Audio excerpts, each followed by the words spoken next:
Қайырлы күн баршаңызға. Мен сіздермен асқабақ қосылған бауыр тортының рецептімен бөлісемін.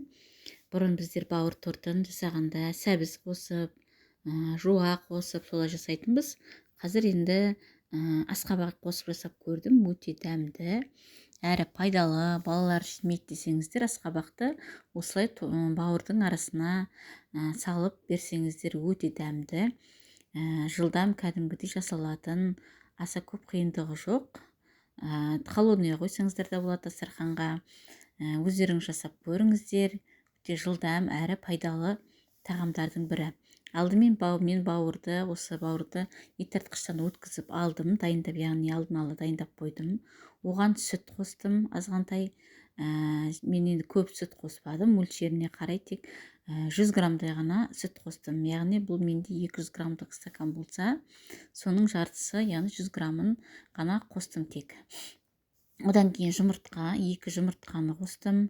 Үй жұмыртқасын қоссаңыздар да, кәдімгі қолдың сүтін қоссаңыздар да, тіпті онда кәдімгідей қоспасы жоқ, нағыз химикатсыз тағамдардың бірі болады.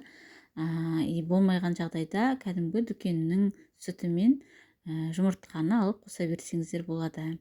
Неке мен осының бәрін осылай араластырдым. Дәміне қарай бұған тұз қосамыз, және бұрыш қосамыз, және азғантай сұйық май қосу керек. Мен бұл жерде неғымаппын, видеоға түспей қалыпты, қосқан жерім.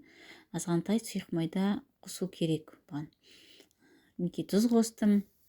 Осылай барлығын араластырамыз, біркелкі қылып араластыру керек. Одан кейін мен ұнды електен өткіздім, яғни азғантай өткізіп отырып, бірден бәрін салып жібермедім. Өткен бірден бәрін салып жіберсе, арасы яғни түйіршік, яғни комок болып қалуы мүмкін. Сондықтан аздан қосып отырып қостым ұнды. Яғни өлшемедім ұнымды. Тек қана көз мөлшермен қолымда бар, қанша бауыр бар, соған қарай көз мөлшермен бұның сұйықтығына, қоюлығына қарап отырып салсаңыздар болады.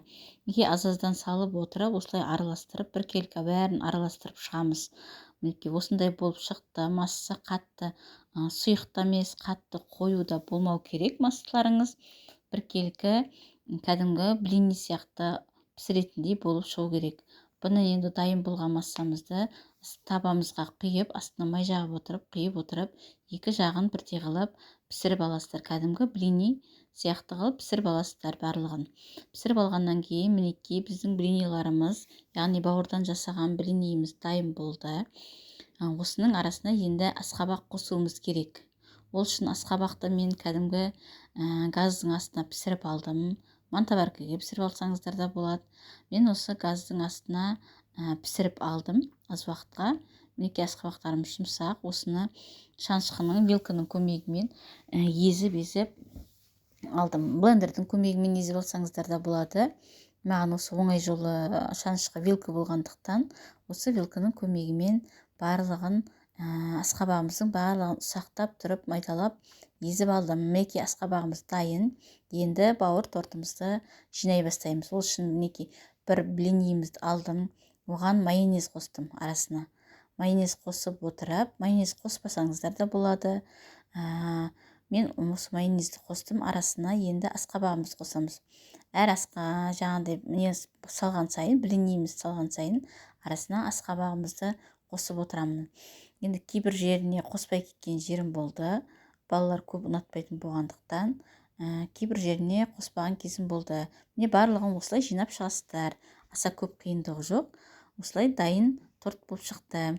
Бетіне ең соңында асқабақты жайып жіберсеңіздер болады. Майонез жағып, жақпай-ақ беткі жағына қосып, әдемілікке бетіне асқабақты да жағуға болады. Осылай барлығын біртіндеп отырып, арасына асқабақты салып, әдемі торт жинап шығасыздар. Мінекей осындай болып шықты тортымыз. Менің каналыма тіркеліп, лайк, комментарий қалдыра отырыңыздар. Видеоны соңына дейін қарағандарыңызға рахмет. Сіздер де жасап көріңіздер. Өте дәмді әрі жылдам дайын болатын тортымыздың түрі осындай.